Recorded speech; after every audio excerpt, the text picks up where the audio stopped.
이번 주 하나님께서 저희 수정교회에 주신 하나님의 마음은 신명기 6장 1절부터 9절까지의 말씀입니다. 이는 곧 너희의 하나님 여호와께서 너희에게 가르치라고 명하신 명령과 규례와 법도라. 너희가 건너가서 차지할 땅에서 행할 것이니 곧 너와 내 아들과 내 손자들이 평생에 내 하나님 여호와를 경외하며 내가 너희에게 명한 그 모든 규례와 명령을 지키게 하기 위한 것이며 또 내 나를 장구하게 하기 위한 것이라. 이스라엘아 듣고 삼가 그것을 행하라. 그리하면 내가 복을 받고 내 조상들의 하나님 여호와께서 내게 허락하심 같이 젖과 꿀이 흐르는 땅에서 내가 크게 번성하리라. 이스라엘아 들으라. 우리 하나님 여호와는 오직 유일한 여호와이시니 너는 마음을 다하고 뜻을 다하고 힘을 다하여 내 하나님 여호와를 사랑하라. 오늘 내가 내게 명하는 이 말씀을 너는 마음에 새기고 내 자녀에게 부지런히 가르치며 집에 앉아 있을 때에든지 길을 갈 때에든지 누워 있을 때에든지 일어날 때에든지 이 말씀을 강론할 것이며 너는 또 그것을 손목에 매어 기호를 삼으며 내 미간에 붙여 표로 삼고 또 내 집 문설주와 바깥문에 기록할지니라. 아멘. 우리가 12주에 걸쳐서 축복의 통로가 되는 12가지 성품에 대해서 계속 말씀을 나누고 있습니다. 첫 번째로 순종에 대해서 말씀을 나눴습니다. 순종은 하나님의 뜻을 우선순위에 두는 것이다. 이렇게 말씀을 나눴고, 지난주에 긍정적인 태도에 대해서 말씀 나눴습니다. 긍정이라는 것은 하나님과 함께 내 과거와 현재와 미래를 해석하는 것이다. 단순히 밝은 그런 태도의 문제가 아니라 나라는 전 인격에 대한 새로운 해석을 하나님과 함께 내리는 것이 긍정이다라고 같이 말씀을 나눴습니다. 오늘은 세 번째로 경청에 대해서 말씀을 나누려고 합니다. 인터넷 신문에 난 한 기사를 제가 보고 좀 와닿는 게 있어서 여러분에게 한번 전해드리려고 합니다. 그대로 한번 낭독해 보겠습니다. 결혼은 여행이 아니고 조난입니다. 부부가 탐배는 유람선이 아니라 난파선입니다.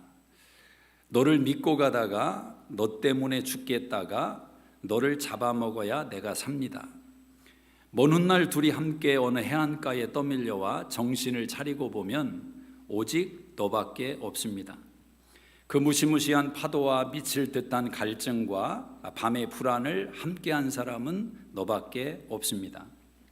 요즘은 늘 집안에 있다 보니 아내와 대화가 많아집니다. 젊었을 때 같으면 하루에도 몇 번씩 언성이 높아졌을 겁니다. 그 시절엔 제가 뭘 모르고 아내의 문제를 다 해결해 주려고 했었습니다. 뭐 그런 걸 고민이라고 하냐? 그런 사람은 절교하면 그만이다. 그런 궁금증은 찾아가서 물어보면 된다. 그럼 아내는 한숨을 쉬며 그렇게 말했습니다. 내가 다시는 저희랑 대화를 안 한다. 그러나 요즘은 다릅니다. 웬만한 건 제가 고개를 끄덕이며 듣기도 합니다. 오늘의 주제는 아들의 청춘 사업인 모양입니다. 몇 달 전 아내가 흥분해서 말했습니다. 아들이 여자친구를 하나 소개받은 모양인데 잘 돼가는 눈치라고요. 그래서 저는 마스크 벗으면 서로 만변하는 것 아니냐고 농담을 했더니 아내가 눈을 흘기며 초치지 말라고 했습니다. 이렇게 이제 진행되는 이야기의 내용입니다. 남자가 쓴 이야기죠. 근데 이 기사 이야기를 보면서 문득 오늘 설교하는 그 경청이라는 내용과 와닿는 것이 있어서 생각을 좀 해봤습니다. 이 남자가 자기 인생을 돌아보면서 과거에 그 아내와 했던 대화법, 그리고 변화된 후에 아내와 나누는 대화법이 자기 삶에 어떤 변화를 가져왔는지를 이제 기록하고 있는 것입니다. 사실 인생을 두고 보면 그 행복이라는 그 주제 속에 많은 행복의 요건들이 존재하지만 많은 사람들이 다 인정하는 것은 가장 중요한 것 중에 하나가 대화다라고 이야기를 합니다. 특별히 경청이라는 이 하나의 대화법을 이야기합니다. 경청이 얼마나 중요한지 모릅니다.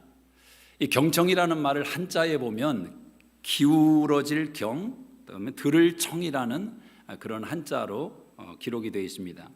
그러니까 기울어질 경이라는 것은 그냥 듣는 것이 아니라 몸을 상대방에게 좀 기울여서 관심을 표현한다라는 의미가 있고, 이 청자에 보면은 더욱더 그 의미를 함축적으로 묘사합니다. 청자에 보면은 귀자가 있고 임금왕자가 있고 또 열십자가 있고 눈목자가 있고 하나일자가 있고 마음심자가 있습니다. 이런 여러 가지의 단어들이 조합돼서 이제 청자를 이루고 있는데, 이걸 하나로 묶어내면은 듣는다는 것은 이런 것입니다. 몸을 기울여서 왕이 앞에 있다라는 전제 속에 나의 10개의 눈을 한 마음에 모아서 듣는 것입니다. 그러니까 이게 보통 의미가 있는 게 아니죠. 그냥 듣는다는 것이 그렇게 간단한 것이 아니라 내 앞에 왕이 있다, 권위자가 있다는 생각을 가지고 몸을 기울이고 10개의 눈을 집중해서 한 마음에 모아서 들어주는 것이 경청이다, 그렇게 이야기를 합니다. 경청의 자세가 얼마나 중요합니까? 경청을 싫어하는 사람은 아무도 없습니다.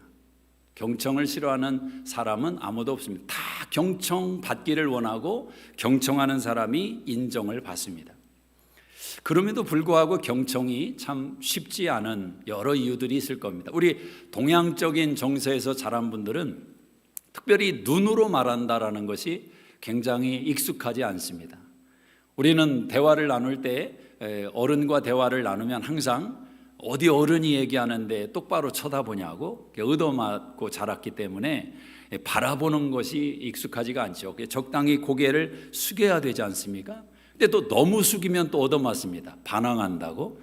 적당하게 고개를 숙이고 한 번씩 봐주고 안 봐주고 이걸 해야 되는데 이게 참 어려움이 있죠. 제가 유학 가서 공부할 때 이 부분에 있어서 문화적인 그 충돌을 한번 경험한 게 있습니다. 처음 신학을 공부할 때는 남자들만 모여 있었고 많지 않았습니다. 그래서 한 8명 정도 모여서 여러 과목들을 반복해서 공부했기 때문에 뭐 남자니까 그 넓은 강의실에서 좀 떨어져 이렇게 앉게 되고 괜찮았는데, 이제 교육학을 공부할 때 거기는 대다수가 여자였습니다. 근데 3, 4, 5 모여서 이제 조별 발표를 준비하고 서로 상의를 해서 이제 조별 발표를 해야 되는데, 그러다 보니까 이렇게 그룹으로 모여서 서로 대화도 많이 나누고 뭐 같이 연구를 디스커션을 하는 겁니다. 근데 왜 이렇게 뚫어져라고 쳐다보는 겁니까? 먼 것도 아니고 가까이에서, 그것도 여자들이. 그러니까 이 가제나 부끄러움 많은 제가 이게 참 힘든 겁니다. 쳐다보고 대화하는 것이. 근데 나중에서 이제 깨닫게 된 거지만 서양에서는 대화할 때 눈을 바라보지 않으면 의심한다는 겁니다. 그 사람의 진실성, 신뢰성을 의심하게 되는 겁니다. 그래서 아무 이유가 없는 겁니다. 문화 자체가 여기에서는 눈을 바라보며 이야기를 나누는 거죠. 자, 이런 다양한 문화의 요소가 우리에게 있어서 다양한 대화법을 가로막는, 익숙하지 않은 그런 면들이 없지 않아 있는 것을 보게 됩니다. 여러분, 경청이 왜 어렵다고 생각을 하십니까? 경청이 왜 어려울까? 경청 속에는 자기 생각이 들어있기 때문에 경청이 어려운 것입니다. 자기 생각이 들어있습니다. 물론 자기 생각이 다 나쁜 것은 아닙니다. 하나님이 생각하도록 만드셨기 때문에 인생 속에는 자기 생각을 붙들고 살아가는 지혜가 또한 필요합니다. 그러나 자기 생각이라는 것이 항상 온전하지 않기 때문에 그 생각은 점검받아야 되고 또 성숙해져 가야 됩니다. 그냥 만약 생각이 발전하지 않고 굳어져 있다면 그것을 우리가 흔히 일컬어 고집이라고 하지 않습니까? 고집, 굳어진 생각, 수용성이 약한 것입니다. 물론 고집에도 생산적인 고집이 있습니다. 어떤 분야에서 나름대로 성공을 하고 나름대로 성취감을 맛보는 사람들은 하나같이 다 고집이 있는 사람들입니다. 고집이 없이 물에 술 탄 듯 술에 물 탄 듯 그렇게 유순하기만 해서 이룰 수 있는 것이 아닙니다. 어떤 면에서는 내가 확신하는 내용에 대한 고집이 있어야 됩니다. 그리고 그 고집을 붙들고 나갔을 때 무엇인가를 성취하는 것 아니겠습니까? 자, 그런 생산적인 고집이 있지만 파괴적인 고집이 있단 말입니다. 들어야 하는데, 들어야 깨닫는 것인데, 들어야 새로워지는 것인데 자기 생각이 전부인 줄로 아는 것입니다. 시대가 변했는데 자기 생각의 틀 속에 갇혀서 그 고집을 피우는 것입니다. 그래서 본인뿐만 아니라 주변 사람까지도 어려움에 처하게 만드는 파괴적인 고집이 있다라는 것입니다. 자기 생각은 신앙과 충돌을 일으킬 때가 많습니다. 여러분, 경청의 자세가 중요한데 이 경청을 가로막는 데 있어서 자기 생각이 얼마나 큰 시험 요소입니까? 우리가 첫째 날 순종에 대해서 말씀을 나눌 때 여러분, 나만 장군의 이야기를 제가 말씀을 드렸습니다. 자, 문둥병에 걸려서 여종의 말을 듣고 엘리사를 만나러 온 이 나만 장군이, 엘리사가 나만 장군을 쳐다보지도 않고 그에게 말을 보냈지 않습니까? 요단강에 7번 들어갔다 나와라. 그러면 나을 것이다. 그때 나만 장군이 경청하지를 못했습니다. 그 말을 들었을 때 자기 생각이 올라온 것입니다. 아니, 물에 들어갔다가 나오면 치료받는 그런 내용이라면 굳이 내가 요단강에 들어갈 이유가 뭐냐는 것입니다. 더 좋은 내 나라에 다메섹 강이 있는데 거기 들어갔다 나오는 게 낫지 뭐 요단강에 들어갈 바가 뭐냐는 겁니다. 자, 겉으로 바라볼 때 합리적인 생각 아닙니까? 이성적인 생각이고 논리적으로 볼 때 사실 나만 장군의 생각이 맞을지도 모릅니다. 그러나 신앙과 충돌할 때는 그 이성적이고 합리적인 생각이 문제가 된다는 거죠. 여러분, 믿음이라는 것이 항상 합리적인 결과를 불러옵니까? 원인과 결과를 인해서 생각하는 이론은 논리이고 과학이고 통계인 것입니다. 그러나 믿음이라는 것은 때때로 그런 논리를 거부할 때가 얼마나 많습니까? 이성적이지 않고 합리적이지도 않고 윤리 도덕적으로도 문제가 있어 보이는 그런 요구가 얼마나 많느냐는 것입니다. 아브라함에게 이삭을 바치라는 하나님의 요구가 합리적입니까? 100세에 낳았는데 논리적이지도 않고 이성적이지도 않은 거죠. 그러나 그 속에 하나님은 믿음의 정상에 세우고자 하시는 하나님의 의도가 담겨 있었다라는 것입니다. 그래서 저와 여러분이 신앙생활하면서 이 믿음을 이해할 때 거기에서 문제가 생기는 겁니다. 때때로 합리적으로 생각하는 우리의 생각과 믿음이 충돌을 일으키기 때문에 그렇습니다. 자, 그러면 믿음은 항상 합리성과 이성과 논리를 뛰어넘는 것인가? 그런 것을 거부하는 것이 믿음의 논리인가? 그러나 때로는 또 다른 면이 있다는 것입니다. 성경 속에 하나님의 논리 가운데에도 지극히 합리적인 접근이 얼마나 많습니까? 예를 들면 심은 대로 거둔다.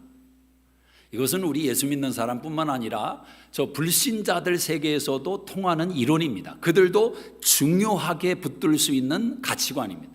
심은 대로 거두는 것입니다. 내가 사과나무를 심고 배를 거두려고 생각할 수가 없는 것입니다. 자, 우리가 잘 아는 황금률도 마찬가지입니다. 너희가 대접을 받고자 하는 대로 남을 대접하라.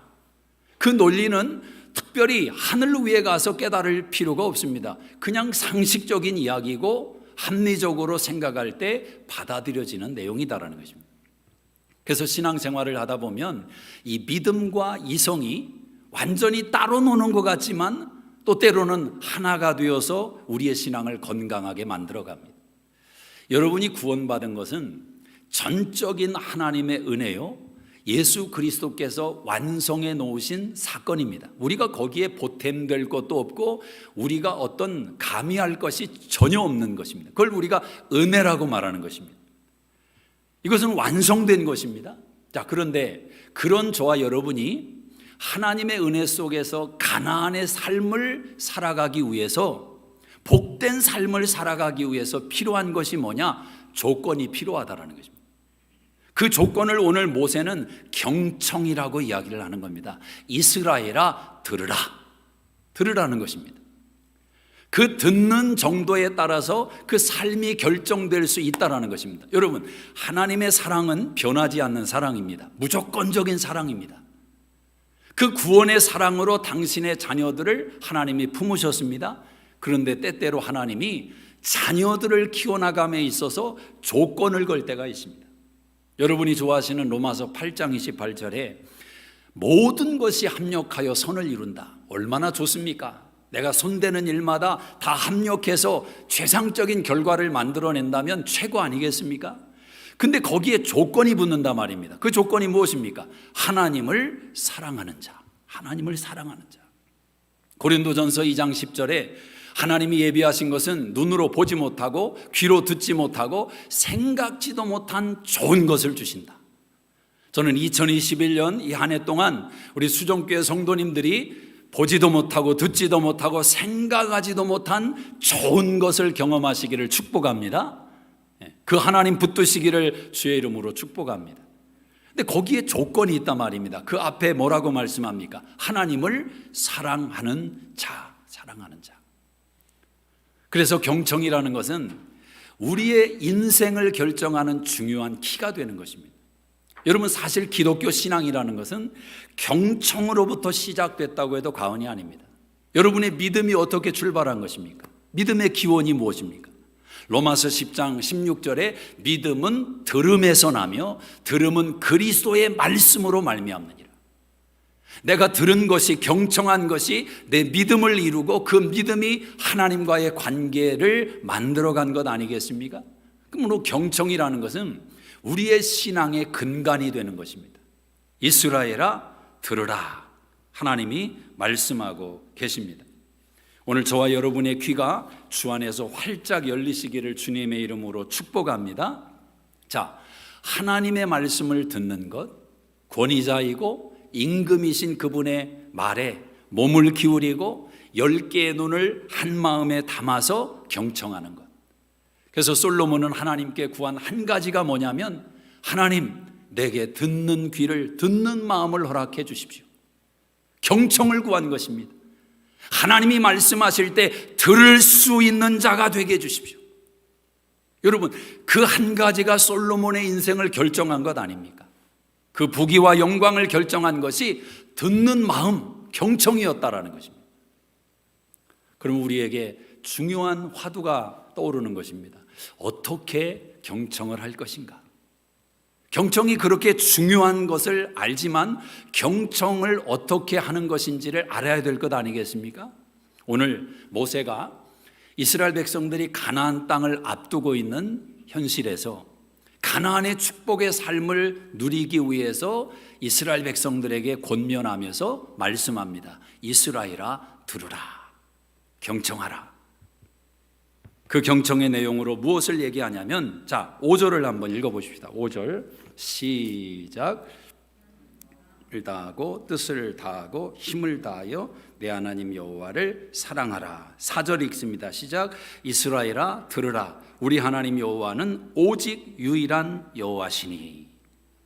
자, 하나님은 이스라엘 백성에게 당신의 존재를 확인시켜 주십니다. 모세를 통해서. 어떤 존재로 확인시켜 주느냐? 오직 여호와는 유일한 하나님이시다. 유일한 하나님, 다른 신이 없습니다. 유일한, 오직 유일한 하나님이시다. 그 이야기를 하시는 겁니다. 여러분, 그분을 사랑하라는 것입니다. 유일하신 하나님을 사랑하라. 이게 지금 모세가 이스라엘 백성에게 요구하는 것입니다. 사랑의 속성이 많지만 그 사랑의 속성 가운데 하나는 희소성이 있습니다. 희소성.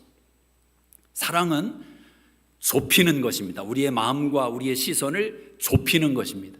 그래서 마지막 순간에는 그만 보이게 만드는 것입니다. 그 사람만 보이게 만드는 것. 이게 사랑입니다. 사랑은, 감정은 이쪽 저쪽으로 흘러갈 수 있지만 진짜 참사랑은 그 사람밖에 없는 것입니다. 그 사람밖에. 오래전에, 제 이름은 잘 기억 안 나지만 한국에 아주 9시 드라마로 대히트를 쳤던 그런 드라마가 있는데, 거기에 찌질한 그 남편이 등장을 합니다. 그 찌질한 남편이 아주 하여튼 여러 가지 연약함이 많은데 자기 와이프한테 울면서 하소연을 하는 그런 것이 문 여성들의 막 공분을 일으켰던 적이 있습니다. 뭐라고 이 사람이 말하냐면, 너를 내가 진짜 사랑한다. 아내에게 하는 말입니다. 정말 너를 사랑하는데 그 여자도 사랑한다. 이렇게 하는 것입니다. 그 여자도 사랑한다. 말도 안 되는 이야기죠. 근데 여러분, 감정은 그게 될 수 있는 겁니다. 감정은 열이 아니라 100도 가능한 것입니다.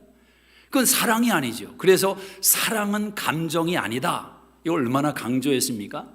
거기에 속으면 안 되는 겁니다. 내 감정에 의해서 이건 사랑이고 아니고, 그러면 사랑은 의지적인 결단인 것입니다. 그래서 사랑은 그 사람만 보이는 것입니다. 그래서 희소성이 주어지는 거죠. 대체 불가능해지는 겁니다. 여러분, 금반지가 왜 귀하고 다이아몬드가 왜 귀한 것입니까? 이유는 한 가지겠죠. 대체 불가능하기 때문에. 희소성이 있기 때문에 보석이라고 하는 것 아닙니까? 흔하면 누가 보석이라고 그러겠습니까? 대체 불가능하다. 본능적으로 대체 불가능의 사랑을 갖게 만드는 것이 자녀 아니겠습니까? 자녀. 자녀는 대체할 수 있는 존재가 아닙니다. 자녀 하나를 가져가고 둘을 주고 셋을 준다고 해서 환영할 부모가 어디에 있겠습니까? 자녀는 대체할 수가 없는 겁니다. 얼마 전에 그 입양한 아이를 학대해서 큰 한국 사회에 물의를 일으켰던 적이 있지 않습니까? 몇 주가 지나니까 벌써 또 다 잊혀지는 이야기가 됩니다. 인생이 다 그렇지. 항상 큰 변화가 있을 것 같지만 잊혀지죠.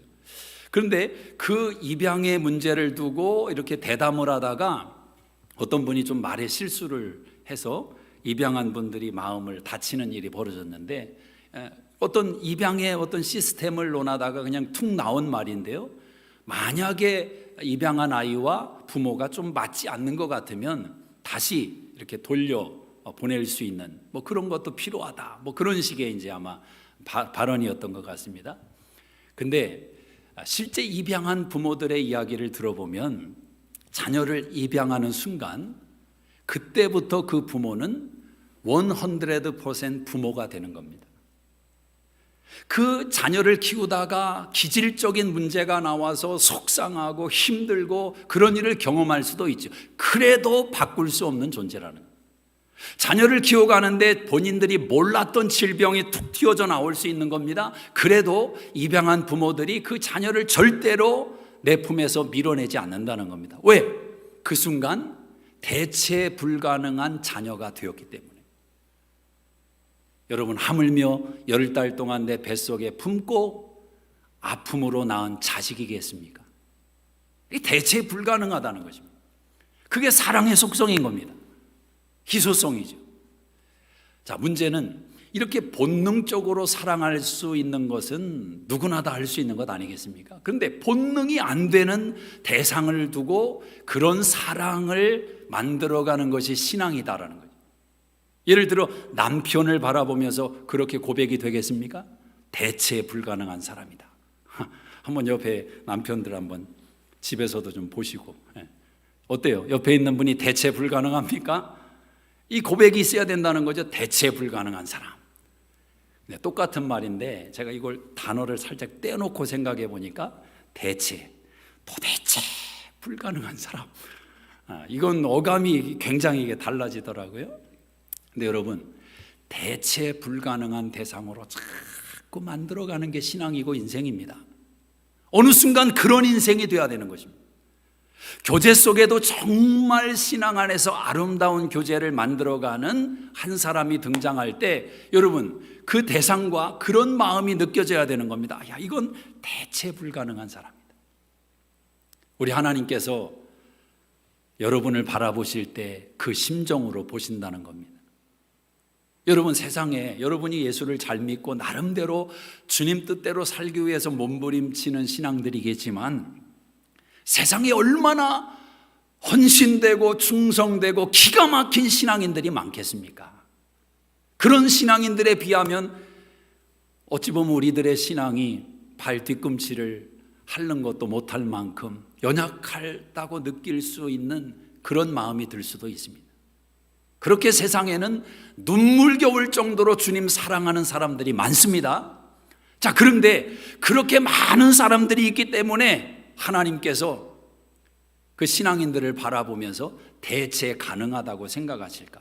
만약 그렇다면 얼마나 안타까운 것입니다. 근데 하나님은 그렇지 않다는 거예요.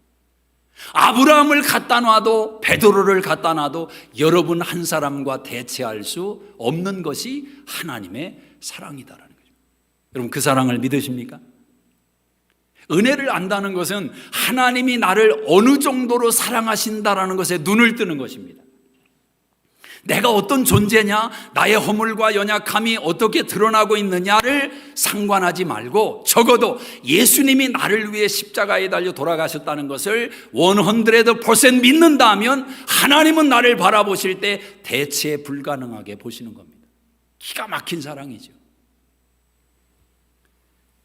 이런 사랑으로 하나님 앞에 서는 것입니다. 그래서 지금 이 모세가 이스라엘 백성들에게 말을 합니다. 하나님을 경청하고 하나님을 사랑하는 것은 마음을 다하고 뜻을 다하고 힘을 다해 하나님을 사랑해라. 이걸 달리 말하면 마음을 다해 경청하고 뜻을 다해 경청하고 힘을 다해 경청하라는 것입니다. 여러분 마음을 다해 경청한다. 마음이 어디에 있습니까?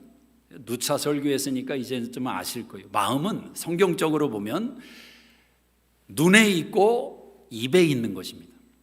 마음에 가득한 것을 보게 돼 있고 마음에 가득한 것을 말하게 돼 있습니다.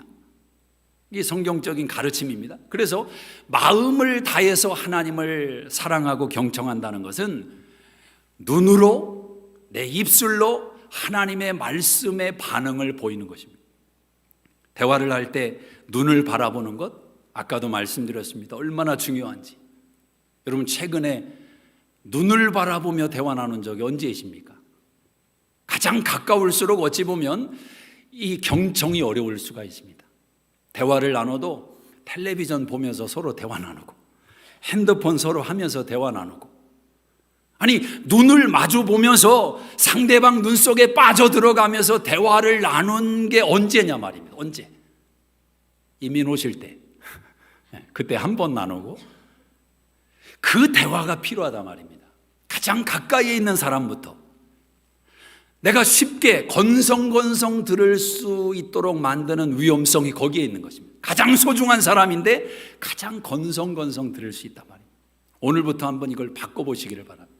짧은 시간을 대화해도 의지적으로 눈을 보십시오. 꼭 식탁에서 나누든 손에 뭐 핸드폰 이런 거 다 뒤로 치우고 텔레비전도 끄고 눈을 마주 보면서 단 10분을 대화해도 그렇게 대화를 나누셔야 됩니다.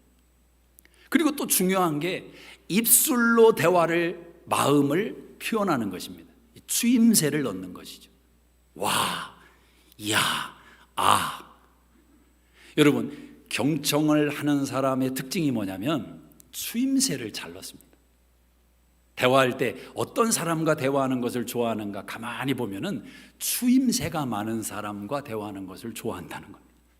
조금 별 말도 아닌데 야, 와, 뭐 이런 추임새를 넣어주는 겁니다. 똑같은 추임새 같지만 이건 한심하다는 듯이 이건 추임새가 아닙니다. 야, 따라해보시죠. 야, 와, 아, 마치 처음 깨달았다는 듯이 어떻게 그런 걸 당신이 아냐고. 오늘 집에 가셔서 요 3가지만 한번 써먹어 보십시오. 야, 와, 아. 뭐 설교 듣고 하니까 알아챌 수 있으니까 설교 안 들은 사람한테 한번 꼭 써먹어 보십시오. 그 사람이 여러분 또 전화할 겁니다. 아마 또 만나자고 할지 몰라요. 경청은 눈을 바라보는 것이고 입으로 함께함을 고백해 주는 것입니다. 마음을 다해서 또 뜻을 다해서 경청하는 것입니다. 여러분 대화를 나눌 때 내 생각이 있고 상대방의 생각이 있습니다. 근데 대화 속에서 중요한 것은 뜻을 다해서 경청한다는 것은 내 뜻을 상대방의 뜻 가운데 한번 연결시켜 보는 것입니다. 사람이 저도 참 그런 연약함이 많이 묻어날 때가 많아요. 가정에서도 그렇고 교회에서도 그렇고. 그게 뭐냐면 자꾸 답을 주려고 하는 것입니다. 대화를 하면서. 대화를 들으면서 벌써 머릿속에서는 어떻게 이걸 가장 좋게 조언을 해줄까? 정답을 찾는 것입니다. 정답을.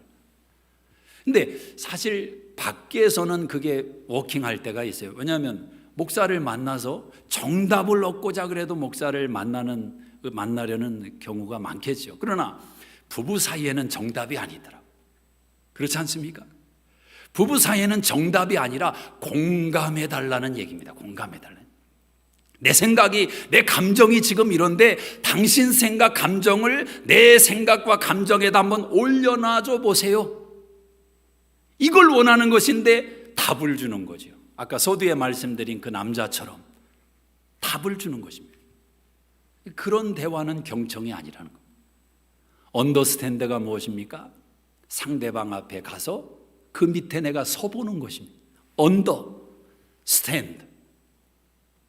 내 생각이 있어요. 그렇지만 당신 생각이 그렇다고 하니까 한번 이해하기 위해서 거기에 서보는 것입니다. 여러분을 정말로 사랑하는 마음에서 나오는 이야기라면 그렇게 해보셔야 됩니다. 그럼 그 속에서 나름대로 깨달음이 생기는 거죠. 깨달음이 생기는 거예요. 내 생각의 철장을 딱 가둬놓고 절대로 바꾸지 않는다.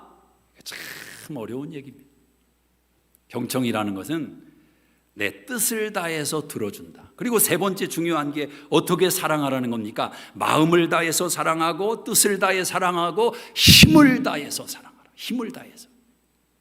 경청이라는 것은 듣고 끝나는 것이 아니라 당신의 말대로 한번 움직여 보겠습니다. 행동해 보겠습니다. 여러분, 사랑은 동사입니다. 사랑은 움직이게 만드는 것 아닙니까?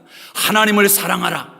그럼 머리로만 하나님 사랑하면 그 사랑이 사랑이냐는 겁니다.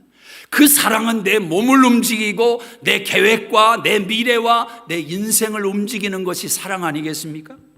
그 진정한 경청이라는 것은 그분에게 내 인생을 드리는 거죠. 하나님을 사랑하는 것은 그런 것입니다. 모세의 이 말을 예수님이 그대로 따와서 적용하신 것이 율법을 다 요약하면 딱 두 가지인데, 하나님을 사랑해라. 어떻게? 마음을 다해서, 뜻을 다해서, 힘을 다해 하나님을 사랑하고 이웃을 내 몸과 같이 사랑하라. 여러분, 그 사랑은 오늘 모세가 한 말은 들으라는 말입니다. 이스라엘아 들으라. 이 말을 돌려 말하면, 예수님의 버전으로 돌리면 하나님의 자녀들아 사랑하라. 이렇게 바뀌는 것입니다. 듣는 것이 사랑이라는 말입니다. 잘 듣는 것이, 하나님의 말씀에 경청하는 것이 그분을 사랑하는 것입니다. 하나님 사랑으로 끝나는 것이 아니라 이웃의 사랑으로, 이웃을 경청하는 것으로. 그러므로 오늘부터 여러분의 삶의 현장에서 경청의 변화가 일어나시기를 주의 이름으로 축복합니다. 아멘이십니까? 우리 남편이 변했어요. 우리 아내가 변했어요. 이런 이야기가 들리기를 바랍니다. 여러분, 경청 하나만 가정 속에 자리 잡아도 많은 변화가 일어난다니까요. 안 들으니까 문제가 되는 거예요. 안 들으니까, 듣는 신용만 하니까, 건성건성 들으니까. 성경에 나오는 많은 불순종의 이야기는 다 그런 이야기입니다. 사울의 불순종, 듣는 흉내만 낸 것입니다. 아말렉을 멸하라, 신용만 했습니다. 자기 마음속에 자기 생각 가지고 좋은 짐승은 살려두자, 자기 생각 아닙니까? 발람 선지자가 민수기 22장에 보면 모압 왕의 사주를 받고 이스라엘을 저주하려고 합니다. 하나님께 기도하는 것입니다. 하나님이 말씀합니다. 그러지 마라. 하나님의 말씀을 들었으면 멈춰야 되는 것 아닙니까? 또 기도합니다. 여러분, 때때로 또 기도한다는 것이 정말 하나님의 뜻을 구하기 위해서 기도하는 것인지, 아니면 내 뜻을 고집 피우기 위해서 기도하는 건지 자기 스스로 분별할 줄 알아야 됩니다. 발람은 자기 고집을 하나님께 펴는 겁니다. 그 마음을 하나님이 다 아시지 않습니까? 그래, 이 마음대로 해라. 발람이 저주하기 위해서 가는 것입니다. 그런데 발람이 몰고 가던 나귀가 갑자기 하나님의 사자를 보고 엎드리는 것입니다. 말을 안 듣는 나귀를 때렸을 것 아닙니까? 그런데 그 나귀가 입을 열어서 발람 선지자에게 반항합니다. 내가 당신한테 뭘 잘못했다고 나를 3대나 때리냐고.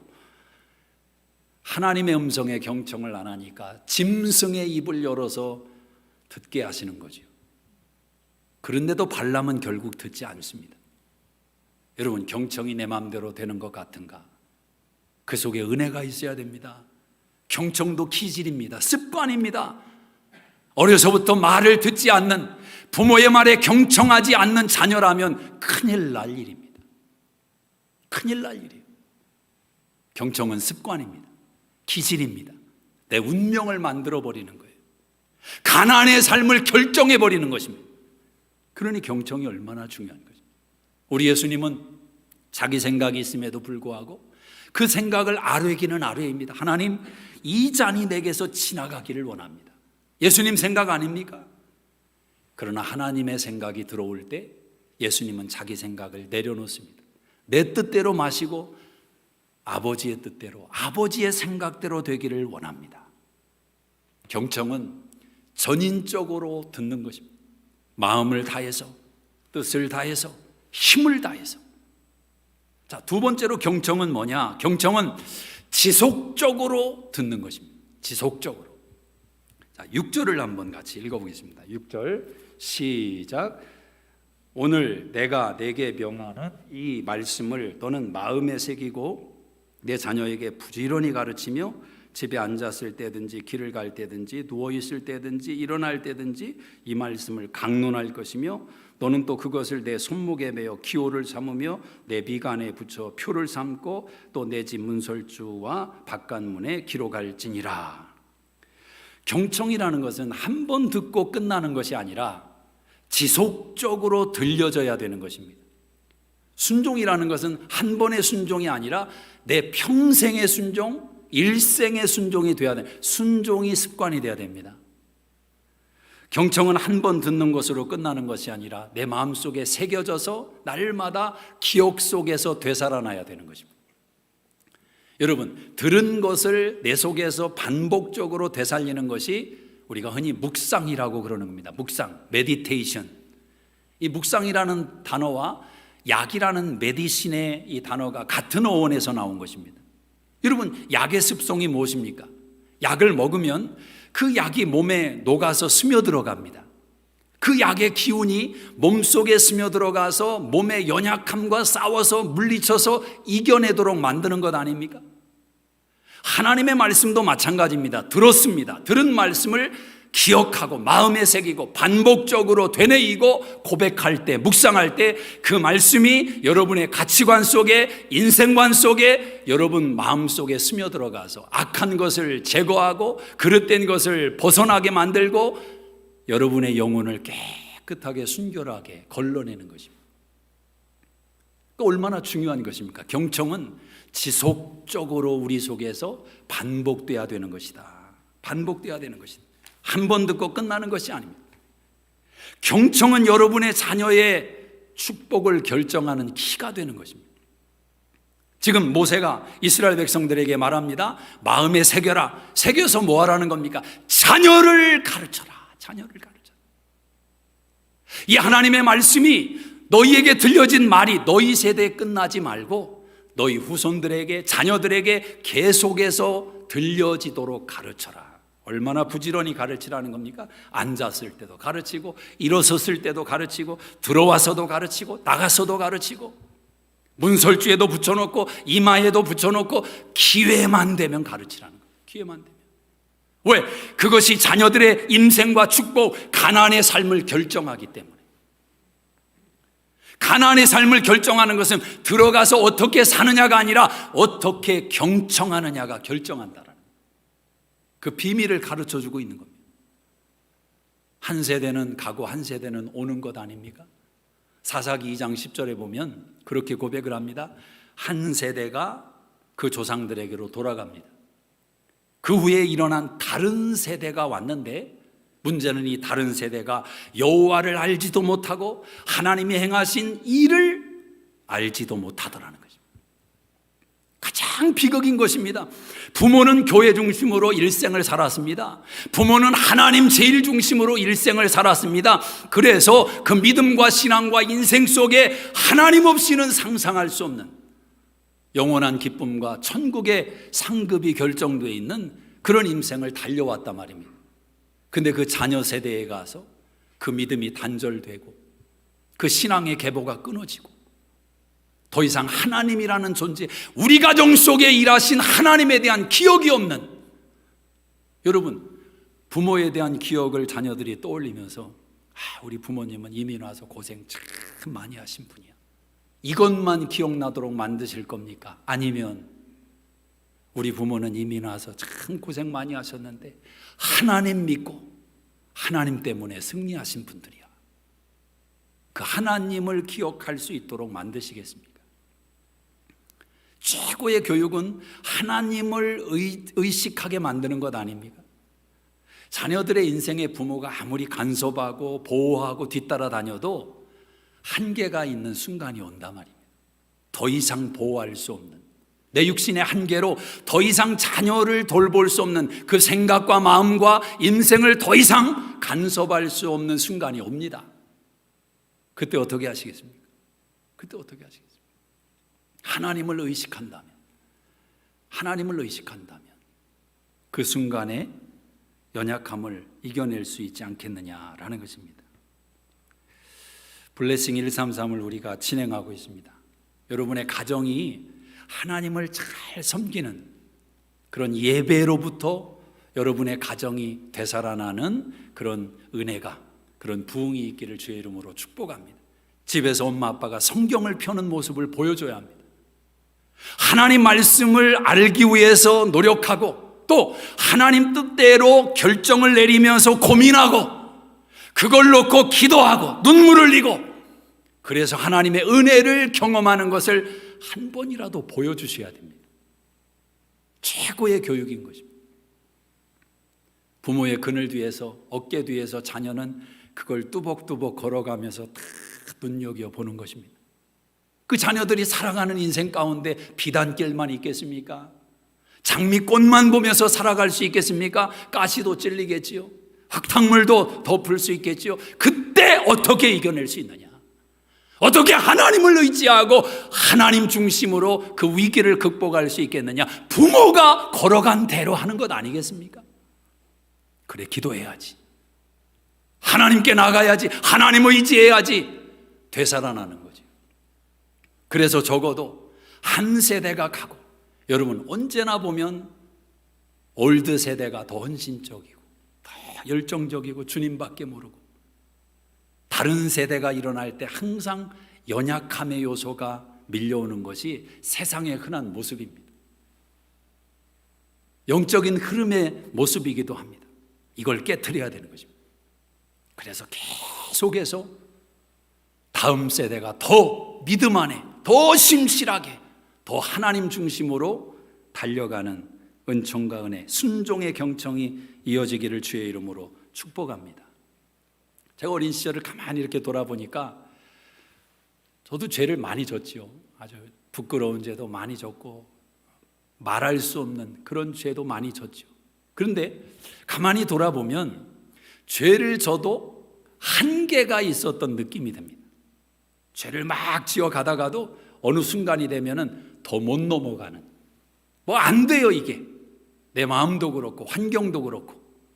근데 가만히 세월이 지나서 그런 상황과 사건들을 이렇게 들여다보면 그게 하나님의 은혜였구나, 내가 하나님을 그래도 의식하고 살았구나, 그런 생각이 듭니다. 하나님이 두려우니까. 제가 여러 번 설교 가운데 예를 들어서 설명을 했지만 저희 부모님이 저에게 심어준 귀한 은혜가 있습니다. 하나님 말씀이 들려오게. 초등학교 5학년 때 목사가 되겠다고 서원했던 것은 하나님의 음성이 들렸기 때문에 그런 것 아닙니까? 적어도 하나님이 살아계시다, 이건 믿어졌던 거죠. 하나님이 계시다 말이죠. 그러니까 죄를 짓다가도 안 되는 순간이 오는 것입니다. 아이고, 하나님이 계신데. 그 하나님이 여러분의 인생과 자녀들의 생애를 붙드시는 은혜가 있기를 축복합니다. 지속적으로 경청해서 여러분의 자녀 세대에 하나님의 축복이 흘러넘치기를 주의 이름으로 축복합니다. 기록하라는 것입니다. 이렇게 하나님을 만나주셨고 이렇게 은혜 베푸셨고. 여러분, 이 말씀, 오늘 읽은 본문 말씀은 모세가 가나안 땅을 앞두고 이스라엘 백성들에게 했던 설교 아닙니까?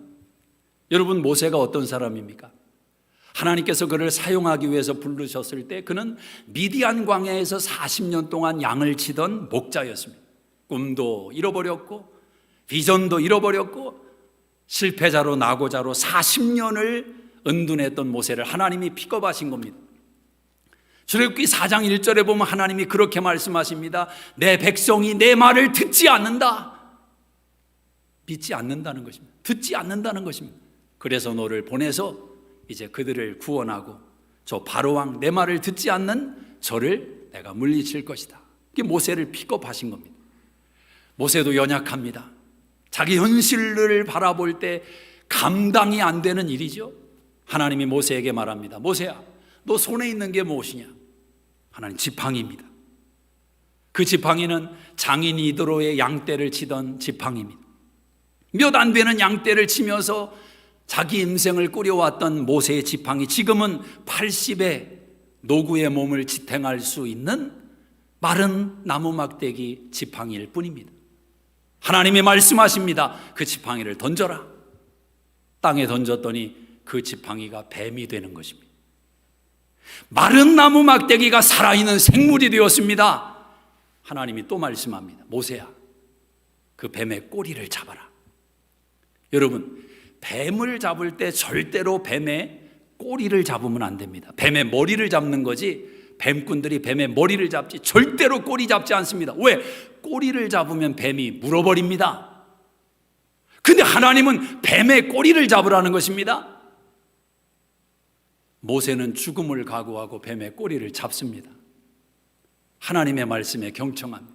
근데 잡는 순간 그 뱀이 다시 모세의 지팡이로 변하는 것입니다. 여러분, 모세의 지팡이는 변한 게 없습니다.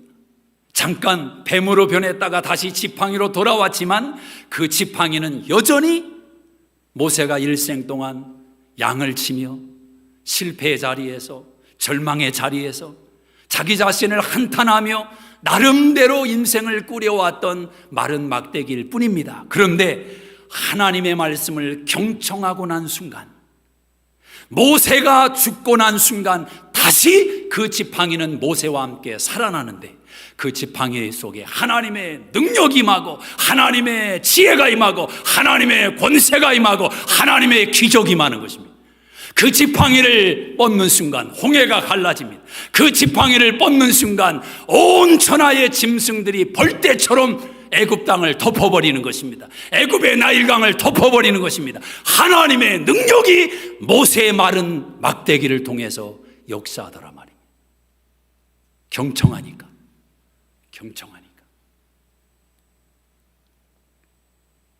오늘 여러분의 인생의 마른 막대기가 무엇입니까? 여러분 자신 아닙니까? 하나님의 말씀을 경청해 보십시오. 아마 여러분은 죽음을 경험할지 모릅니다. 나라는 존재에 대한 부인, 이제는 내가 사는 것이 아니구나, 내 안에 그리스도가 사는구나. 그 순간 붙들은 그 지팡이는 여러분의 인생을 위대하게 이끌고 가는 놀라운 능력의 지팡이가 될 것입니다. 경청하면 그렇게 살아납니다. 경청하면. 기도하겠습니다.